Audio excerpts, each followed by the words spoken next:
For this week, yes. I actually would prefer Chark. Really good route rate, seeing a lot of deep targets. The Lions should be forced to pass a lot this week against an exploitable Minnesota secondary. So, yeah, I guess I would go Chark. Robe boy, come on. Sick of being called robe boy. I'm wearing a nice suit jacket today, a nice blazer. No more robe boy. Okay, that is Robe Boy, Denny Carter. Yeah, Robe Man. Let's change it up. Robe Man. That was Denny Carter. He does a live waiver wire show on YouTube right after this show on the NFL on NBC YouTube channel. So go and check that out. Yes. Or don't.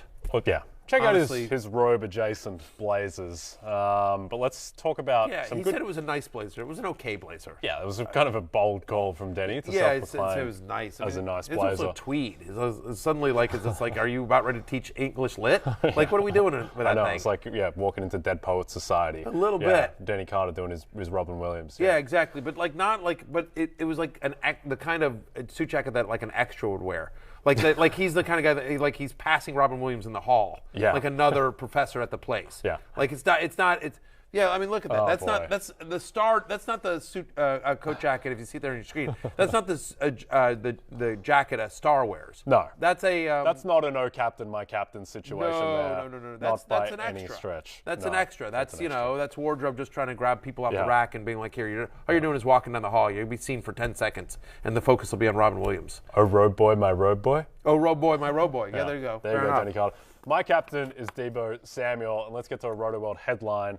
Around Deebo Samuel, he has MCL and ankle sprains, but the 49ers expect him back in the regular season, so that's a huge win. Yeah. I think more probably relevant for real football and betting and the Niners, their chances in the NFC, but certainly I think if Deebo does get out there, probably more relevant for week 17, but if he's out there, you're probably just starting Deebo Samuel. Yeah, the question becomes like, okay, I have Deebo Samuel, do I drop him now or not? Yeah. I think, look, I'm not just dropping him to drop him, but if I desperately needed a roster space, I'm okay with it because I do think he's going to miss a couple of weeks. Like, at best, it feels like he would come back for your finals in week 17. Maybe if you play all the way to week 18, then it becomes interesting. But feels like, and they may just say, like, especially if the 49ers are going to go to the playoffs, like it's looking like they're gonna, like they may just say, like, hey, we're going to get Deebo a couple of snaps.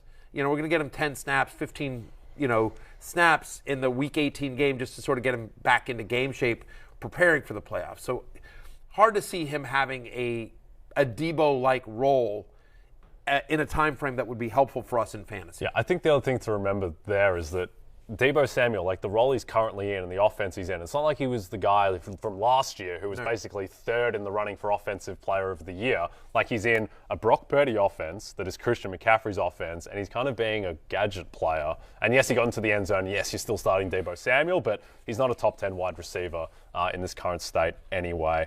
No, he is not. Speaking of wide receivers, by the way, coming up later in this segment, we are going to have the definitive A.J. Brown interview. That's right, Philadelphia Eagles. Yes. Sorry, A.J. Sorry, Eagles fans. Philadelphia Eagles wide receiver and fantasy royalty A.J. Brown will be joining the happy hour coming up soon. Yes. So it's appropriate, Jay, that we're going to talk about wide receivers on the waiver wire, which are A.J. Brown. Who says we don't have chemistry? A.J. Brown. Yeah, it was a good little dance there. Yeah, little 1-2. Yeah, it's like, exactly. It's like mind meld. Yeah, Lionel Messi to Lautaro Martinez right there. All right, let's talk about some wide receivers on the waiver wire, including the guy who really we should name the segment after, is Donovan Peoples-Jones, who we talk about every single week. Every single week. Just keeps on cooking. He doesn't really, matter who his quarterback is. He really does. It was nice to see Deshaun Watson, and some of the... He doesn't look all the way back, but Deshaun Watson certainly looked a lot better in week 2 of him starting than he did in week 1, and he was taking some deep shots to Donovan Peoples-Jones. 31% target share for DPJ in this game. He saw all of the Browns' deep targets in this one. He's now had 13 or more fantasy points in 4 of the past 5 games. Like, they're taking shots to him, and it's worth noting that the Browns have the 5th easiest remaining fantasy schedule for wide receivers, according to our friends at PFF. So they play the Ravens this week. Then they're home to the Saints, at Washington, at Pittsburgh. It's interesting. I would not consider that to be the 5th easiest schedule. No. Because I think, but certainly the Steelers have given up some points. The Saints have been inconsistent.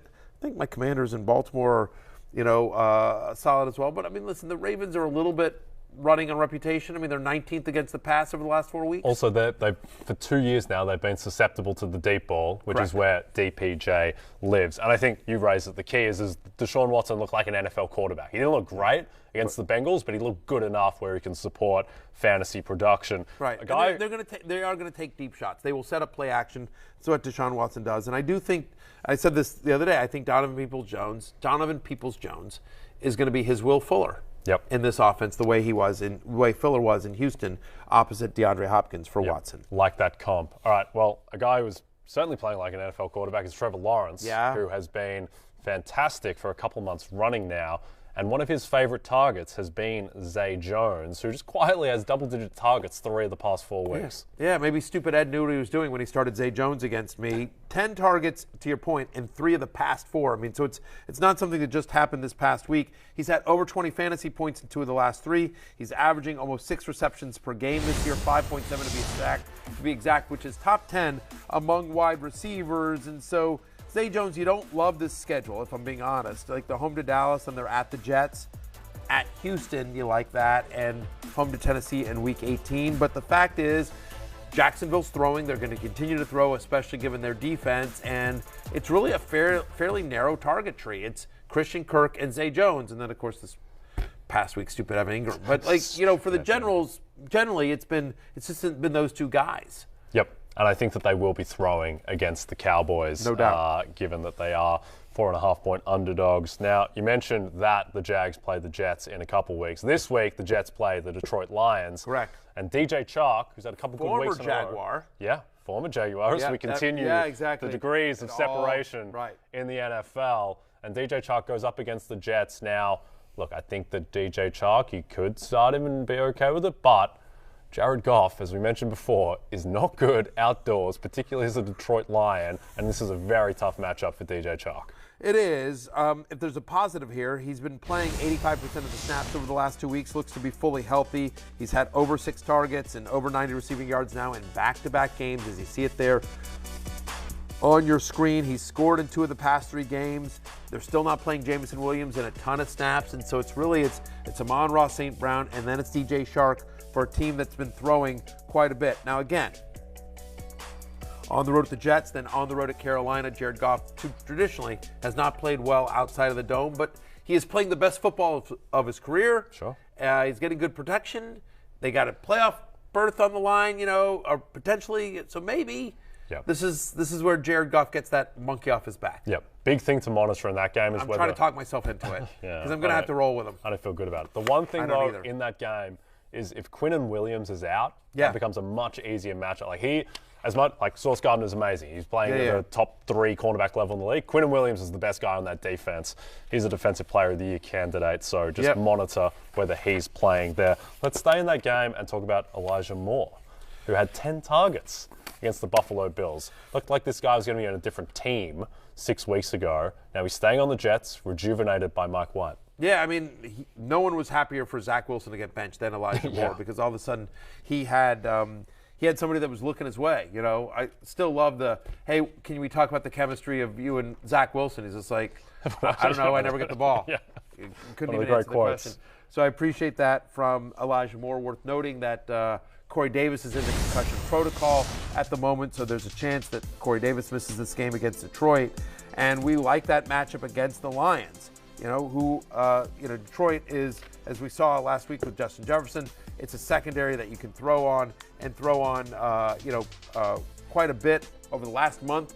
Only 2 teams in the NFL have given more passing yards per game than the Detroit Lions. So Elijah Moore, who's playing 75% of the snaps over the last 2 weeks, and to your point, got double-digit targets last week. We don't think Corey Davis is playing this week. Maybe not. Yeah, Elijah Moore, viable. Available in 70% of Yahoo leagues. Again, none of these are ideal names. And viable. No. But he's got a pulse. There's a fantasy pulse there with Elijah Moore. We're in the warm body section. And what better team to symbolize the warm body section of waiver wire than the Houston Texans, who played the Kansas City Chiefs. They got a couple wide receivers of vague interest in Nico Collins and Chris Moore, who, if you don't really follow the NFL that closely and you just kind of tuned in and say, Chris Moore has 10 receptions for 124 yards. but that happens. It was crazy. Davis Mills and Jeff Driscoll both looking for him. Career highs for Chris Moore in targets, catches, and yards. He had a 46% target share. He's played 2 games in which he's had 70% of the snaps or more. And in those 2 games, he's averaging 18.5 fantasy points per game. Now, does Nico Collins come back? Does Brandon Cooks come back? I don't know. But if one of those 2 guys misses, and certainly we haven't heard anything positive health-wise about Brandon Cooks in a while, you'd expect it to be Chris Moore and Nico Collins. Nico Collins, who's rostered in more leagues out there. But in the past 4 games that Collins has played, again, he didn't play against the Cowboys, he's got 36 targets. I mean, he's averaging at least 7. He's had at least 7 in all 4. Double-digit fantasy points in 3 of the past 4. We do expect him to have to throw in this game.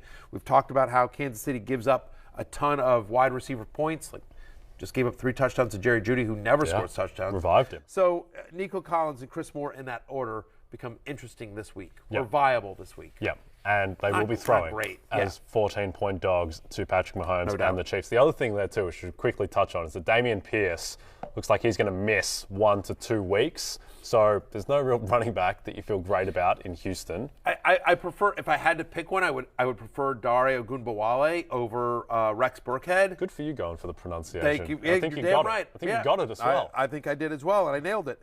And so, look, again, they're playing the Kansas City Chiefs, and while that's not a great matchup, if there's a positive to hang your hat on, it's the fact that the Chiefs are a bottom 12 run defense over the last month, and that Ogunbowale is a good pass catcher. And so even when they're in catch-up mode, you could see some dump-offs to Ogunbowale. Again, you don't feel great about this. No. He's in the warm body stage, but, as opposed to the alternate stage of cold body. Yeah, I mean, but right. I mean, like, he's he should be picked up in some leagues today. Yeah, I think it probably benefits the 2 wide receivers we talked about more, just because they're less likely to be just, even in these games they were losing, they were running Dameon Pierce 22 times sometimes, so they're more likely to throw. Dare Ogunbowale does not demand the kind of touches that Dameon Pierce does. No, he does not. All right, let's go deeper into the warm body phase. Let's talk about some more wide receiver waiver targets. Headlined by another guy who often features on this full screen, doesn't usually get the full isolated treatment, and that's Richie James. Well, as you see, he's scored in 3 of the last 4. It's so ridiculous, you know what I mean? But he keeps producing. I mean, they just these Giants wide receivers, you're like, oh, am I really, Richie James? Now, it's worth noting James is in the concussion protocol right now, so we'll see if he ends up coming out of that and being eligible to play against the Commanders on Sunday Night Football this week, right here on NBC and Peacock. I'm a company man. Jahan Dotson got 9 targets. He's finally back. He was kind of a flash at the beginning of the year. He got hurt. He was out for a little while. They were going run heavy for a little bit, but 9 targets last week. He scores the big play against the Giants. And the last time we saw the Commanders, they play them again. I'm bringing up Tutu Atwell just because to mention that he's gotten 14 targets in the last 2 games. 6 carries as well. So, they're trying to find different ways to use Tutu Atwell, but him or Ben Skowronek or, Van Jefferson just doesn't seem like you want any of these, Rams pass catchers on the road at Green Bay for Monday Night Football this week. It's the playoffs. Might be some weather involved in that game. Yeah, I don't think you want to get cute here, but we're bringing it up just to sort of dismiss it. Yeah. In case you were wondering about Tutu Atwell. Yeah, in case you were wondering your questions about Tutu Atwell. It's interesting. It's worth noting, if you're looking for a cheap one-game DFS play, okay, but I think you're better served with other guys that are out there. Trenton Irwin? Any interest in the great Trenton Irwin? No, I mean, listen, it's a red-hot passing offense, and if T. Higgins and Tyler Boyd are going to both miss, you're like, okay. When they play Tampa Bay this week, it's Tampa Bay defense. Secondary does not scare you anymore. It's not scary anymore. Yeah. So sure, maybe, but it's just one of those things that's like, just logically speaking, I can make the case for it, but are you like, it's the first week of the playoffs. All right, Trenton Irwin. Let's go. Let's go bring home a title.